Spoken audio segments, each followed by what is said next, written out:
Okay, it's April the 25th. We just completed the 3rd annual Frank George Old Time Music Weekend, and I'm standing here with Pete Kosky, who won the muzzleloader shoot last year, and guitar player, banjo player, all around good fellow. And Pete, what did you think of it this weekend? Well, it was a good time. This is a really great festival for families and musicians because there's no agenda other than the muzzleloader shoot, where you have to start that on a particular time. You can just do whatever you want to do, play music, visit, talk, sit on the porch, whatever, walk around. Franklin and Jane certainly enjoy it. Franklin's 81, still going strong, playing well. Jane enjoys visiting and bringing her pictures out, telling her stories. And this year we had probably 150 or so. And the thing about musicians in West Virginia is they're all one big family. And we have a certain number of festivals and gatherings throughout the year. And every time all these musicians get together, it's just like a big family reunion for them, because they all know each other, they all know the tunes, and they just start playing and talking. And it's with Frank, who is an amazing individual. His mind is so sharp. I might see several months in between when I see him, and he always picks a conversation up right where you left off. And it's nice that you all have this gathering in honor of Frank and Jane, because there's with Jim Bridger was a mountain man, in the fur trade and all that. And the last 14 years of his life, he lived in a farmhouse, and no one went to visit him or interview him or anything. Wow. And here Frank is, and you guys know what you have. You have this resource, and think of all the information they could have got from Jim Bridger if they could have gone and interviewed him a couple times, but they didn't. They didn't think to do anything. And here, Frank, you guys have recognized him and Jane and their contributions to West Virginia culture, and how they've preserved it and passed it on. And there's a group of people that kind of orbit them, and they're always interested in whatever Frank's doing. So it's awful nice. He's been rediscovered, and he really enjoys it. Frank has never been one to seek adulation. He enjoys it. And Jane had a really hard time the first year we did this, learning the difference between disorganized and unstructured. But she knows now. Yeah, and I think she's pretty laid back about it.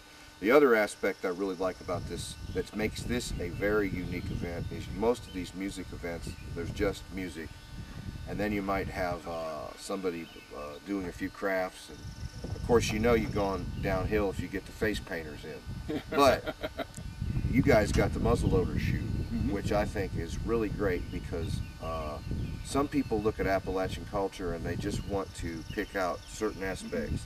They just want to play the music, or they want to put on a pair of overalls or something, but they don't want to maybe eat meat, or they don't want to eat grease, or something like, or they don't like to hunt, or they don't like to shoot, or whatever. And those are all parts of the culture.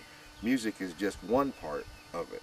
And to have the muzzleloader shoot, it makes it really special. And also the fact that Frank told me when he was a boy, one of his neighbors, who was an older man, used to hunt with a flintlock rifle. Oh, yeah.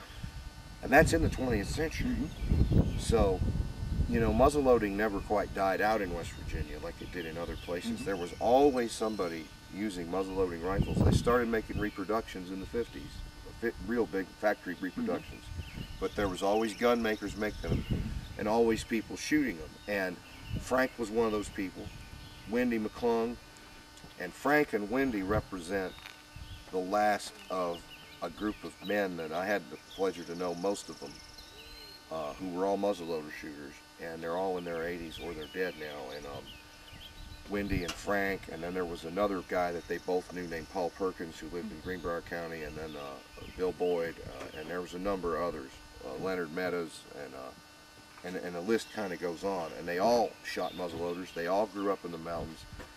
They're all self-sufficient people, and they all have it's almost like it's one personality, and each of those men are a different facet of it, but they're all connected. And Frank and Wendy are the last of that. having Wendy McClung here yesterday was a real bonus. Oh yeah. I see him over at Walmart some, but he's 84, I think, and just an incredible individual. He is a very incredible individual. I've known him, I know since at least 1977, maybe 76. You know. What a guy. To look at a lot of these old men like me, for example. I never did anything heroic, but Wendy is 84, and to look at him, you wouldn't believe that he was a member of the 82nd Airborne Division in World War II, and the glider infantry man, and all the stuff he's been through. And it's just, I don't know. I've been a fiddle player for over 50 years. Grew up in Arkansas, played in southern Missouri and everything. But there's a common thread. People who like real leather, real wood, right, that's real right. stuff, they kind of gravitate to the old-time music because it's real. You don't have to be a virtuoso, you don't have to go to Juilliard to play it, but it brings people together. You can sit, play acoustic music, you can visit off in the wings if you want, or get up and go, come and play a while, go visit a while. So it's just a real nice gathering. I'm Larry Dent, CEO, Roane County Family Healthcare here.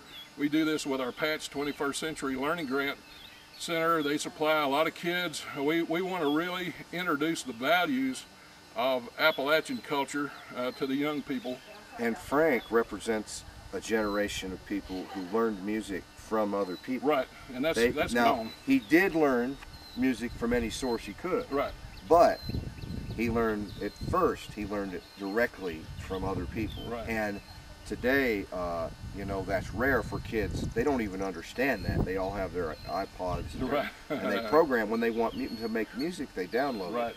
Frank, you know, he'll tell you when he learned a song off of 78, a tune, or from a person. He'll tell you that person, and it means so much more to musicians if you can learn a tune from a real person.